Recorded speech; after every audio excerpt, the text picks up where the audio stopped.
now there's all kinds of posts. And can you talk about what kind of space sad is right now? I think right now, a lot of people see it as like a meme page, but at the same time, there's also a lot of people who like actually are trying to find connections and maybe also a date. I think it really depends on the user themselves and how they want to use subtle Asian dating. Because recently, I also received a DM about that and how they wanted us to like create tags for posts. They wanted us to tag every single auction with hashtag auction so they could just scroll through auctions rather than just memes. So some people take our page really seriously, while others just treat it as a dating meme page. So for the auctions you talked about, how do they work exactly? Like, do you guys have guidelines? Well, actually, I shouldn't be using the word auctions, and so it's more like promotion. Like, so how it works is that typically people get their friends to write like a profile about them. They have to follow our guidelines first and have the minimum age and location. And then after that, they typically write their pros and cons and then what they're looking for. And after writing that profile, they submit it for approval. And hopefully people will like slide into the DMs if they like them. How did all this promotion guidelines started? How did you guys decide you should get a friend to write about you? I joined pretty late, like around the peak, so it was like already something that was going on. So I'm not sure how exactly it started, but I think the concept of having your friend like promote you rather than you promoting yourself is like, I guess better because like when people promote themselves, it's kind of like, oh, yeah, you're just saying all these good things about yourself. So like having someone like endorse you basically is like just shows that you have friends that actually like know who you are as a person and like appreciate you for the good things you have. So, as we know, SAD is a Facebook group, not like an app or like a different platform. What do you think would be some of the influences?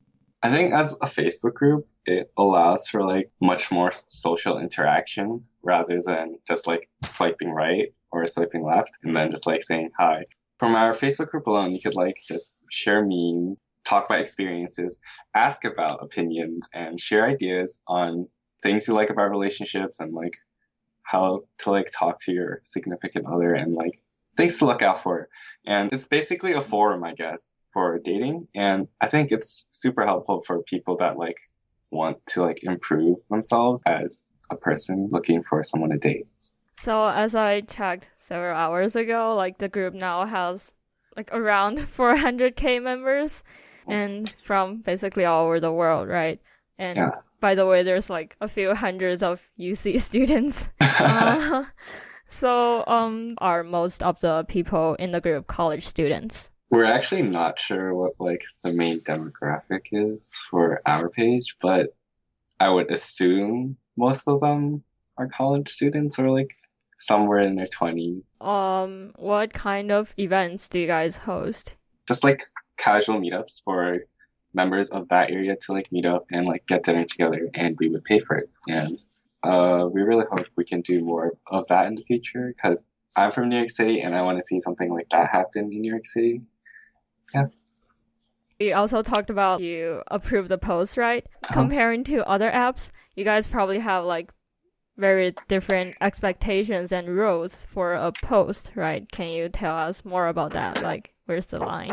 So, since a lot of people think of us as a meme page, there actually are a lot of memes being submitted. So, in one day, you could see like 20 instances of the same meme, but with a different caption.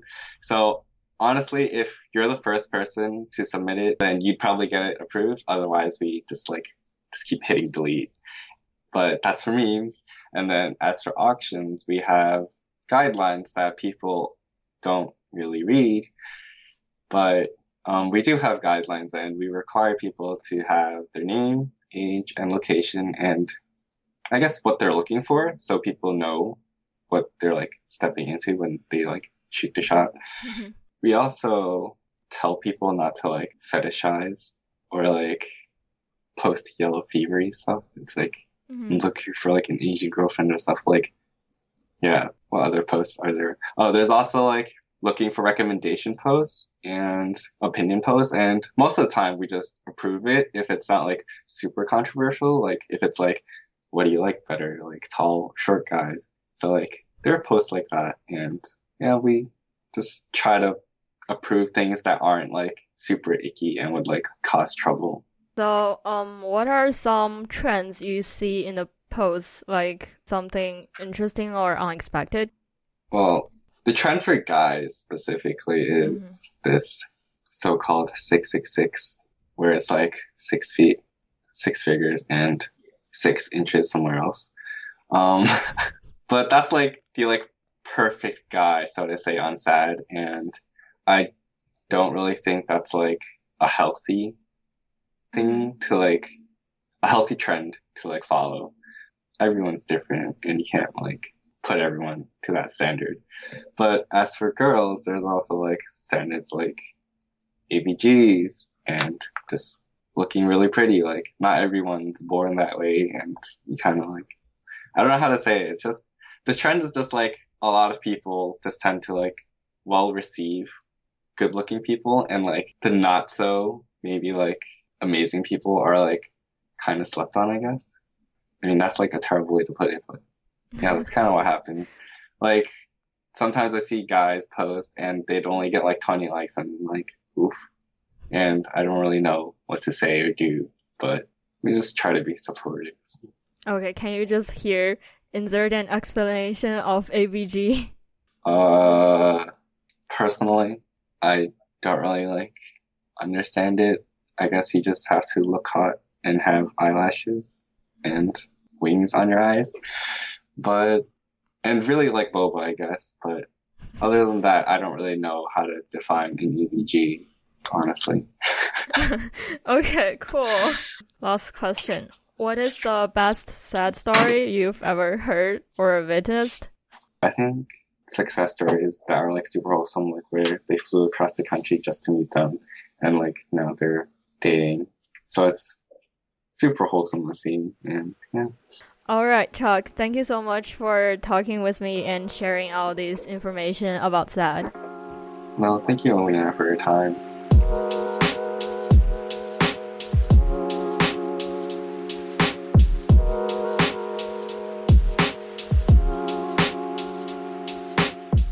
This was Naked Love from UC3P. We are your hosts, Katie James and Ivanna Shevel.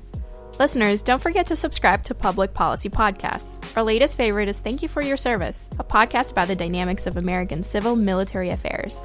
Also check out the UC3P original series, The Walk-Ons, a look at the world of sports through the lens of public policy. The first episode is on martial arts, so we know you're going to love it. See you next time!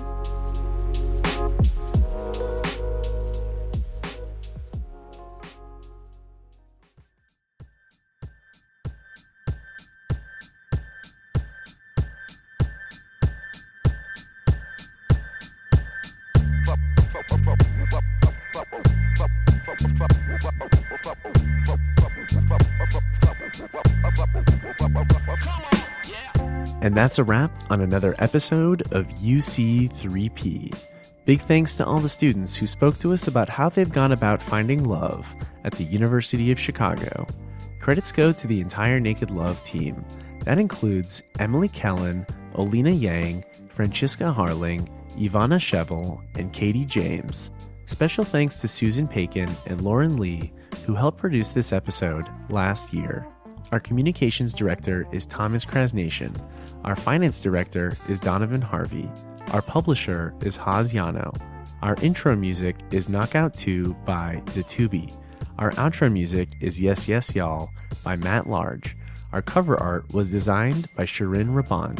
Within the episode, you heard a number of tracks, including Denata by Timothy Infinite, Earl Grey by Dylan Sitz, Grey Hermatite by Sarah the Instrumentalist, Swank Attack by Gustaav, Gravy by Jobii, and Loops and Hoops by Amber Spill.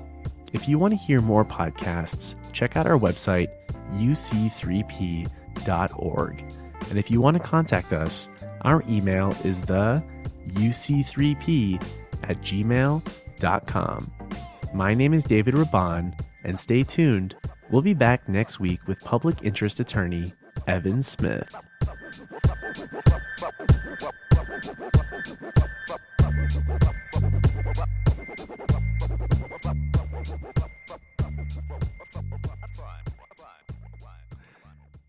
A soundproof room they promised. An echo-proof roof they promised. Oh, the vacuum has started. No.